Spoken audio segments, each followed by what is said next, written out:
Hi, my name is Steven. I am trans man. I use he, him pronouns. I'm 23 years old. And last episode, we learned about our bodies and the bits and pieces we had. We said nice things about them. And now we're going to learn about, sexual interests. Before we're going to go into any of that, we're going to talk about not having any sexual interest and not having any romantic interest.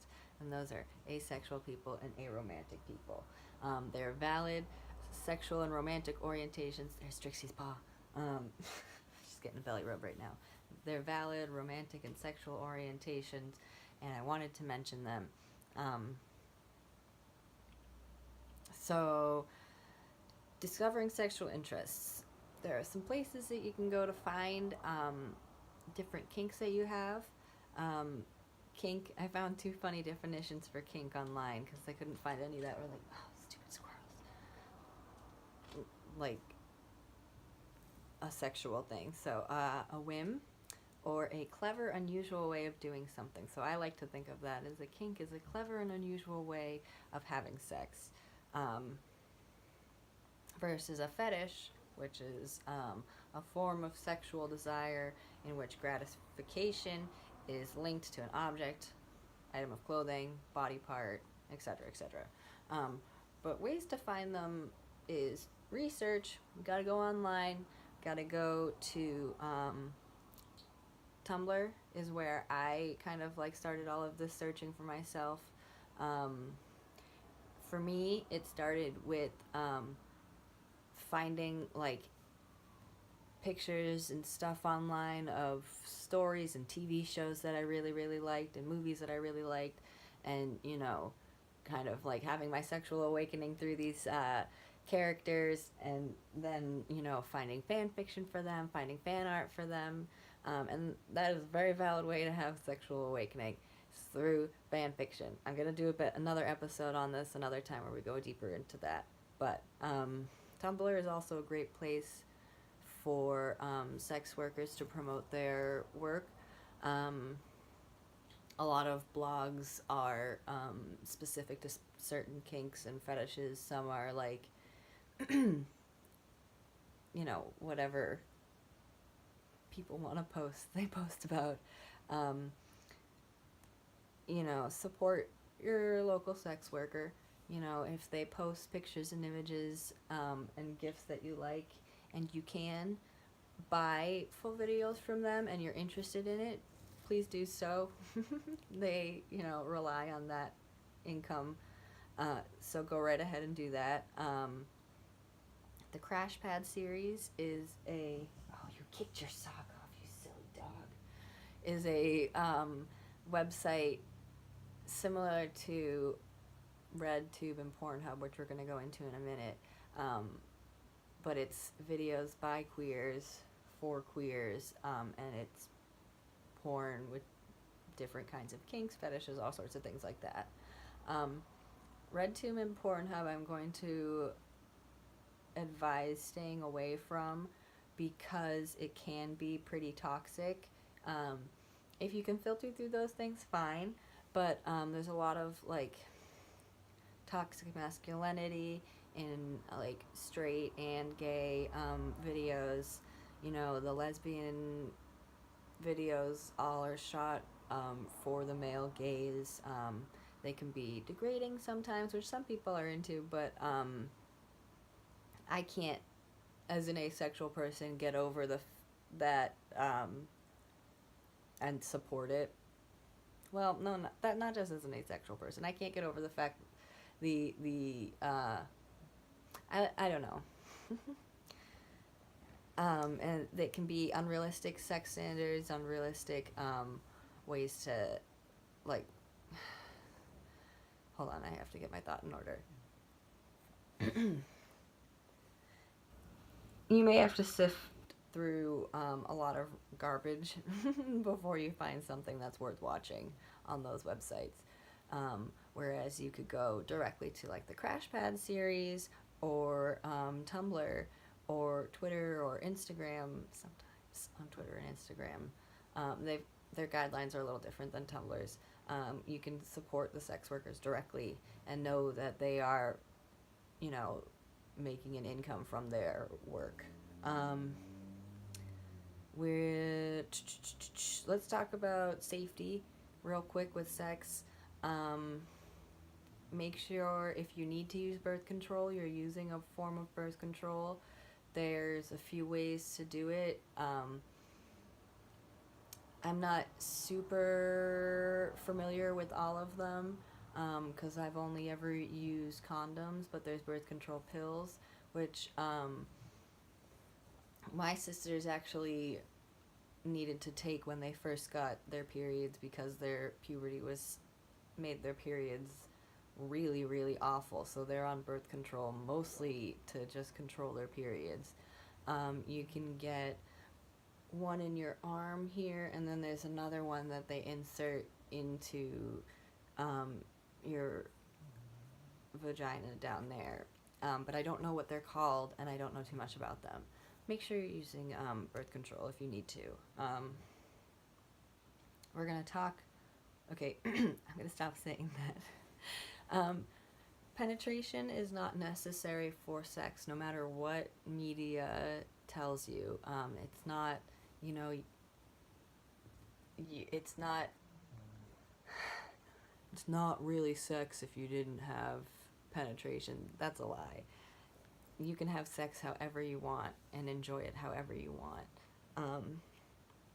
You can not have penetration because you have trauma behind it. You can not have penetration because it hurts. Those are all totally fine reasons to not want to have penetration. Anal sex is great because anybody can have it because everybody's got a butthole. I'm going to leave a link in the description to my favorite video ever. It's called Not in Your Butt by Velvet Box. Let Ducky talk to you about what you shouldn't put in your butt when you're deciding to have anal sex. Make sure in any kind of penetrative sex, if you decide to have it, lots of lube, go slow, communicate with people, with your partner. And if you don't want to have any kind of penetrative sex, get creative. Do some research on different kind of sex toys you can buy. There's all sorts of websites that you can go to. Transthetics.com is sex toys, specifically for trans people. Heartontoys on Instagram. They go through and review sex toys, and some marketed towards cis bodies, some marketed towards trans people, and recommend different ones to you. A blog that I found a lot of my sex toys from and learned a lot from was Ohjoysextoy. They get sex toys sent to them from companies that want them promoted, and they'll make a blog post about it, like a comic about it. They're interesting little comics, and they're cute, and you can learn a lot. They have a lot of other kind of information about sex on there as well, and different like guest comics, which are interesting because you can go and support those different artists on their platforms. Use your imagination.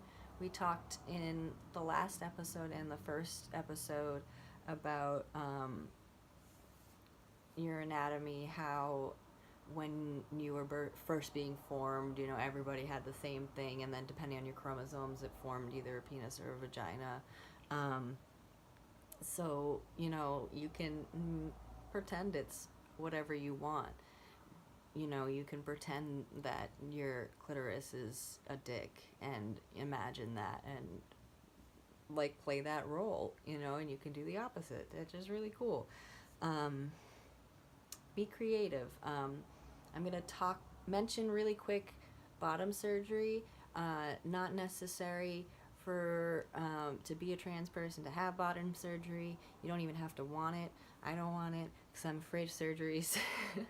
But basically, if you have a penis, they can open it up and turn it into a vagina. And if you have a vagina, they take a graft of skin from your leg and from your arm, I think your forearm, and then they can surgically add a penis onto you. And then after a while, your body just adapts and that's really cool. Breast implants are also something that you can get.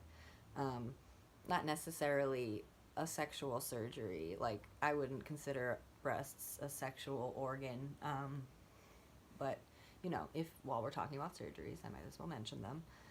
Um, if you do not want bottom surgery, but you still want the experience of having different kinds of genitalia, they make prosthetics, um, which can look however you want. You can get any kind of prosthetic looking. You can get ones that are completely soft. You can get one Packers that are completely soft, ones that you can pee out of.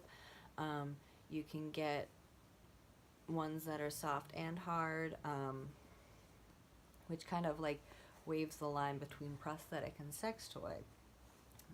Prosthetics are all for aesthetic purpose. Sex toys have a function. You know. Oh, here comes Jack. You can use them to penetrate. You can penetrate with them. You can penetrate them. They vibrate. They shake. You know, rattle, roll, whatever you need them to. Really do some research because it's a super interesting um, market. Sex toys are really cool. Let me see, where are my notes? I think that's it for today. Yeah, really do some research and find out what you like, and I don't know, enjoy it. Communicate. Make lists if you need to. Sit down with your partner, make lists of what they like, make lists of what you like, kind of cross out some things that don't work for either of you, and like put in the middle of the Venn diagram the things that you could both really do and really enjoy. The best dates are the ones where you go to a sex shop. Like, I used to go to, like, just driving down the highway, I would stop and go to, like, the ones that you see. They're, like, the shady little ones, and go in and just kind of see what they have, and talk to the people behind the counter, because they're all bored and they want to, like, just talk to them, because it's fun. Yeah, just have fun. Enjoy yourself and be safe. I'll talk to you later. Bye.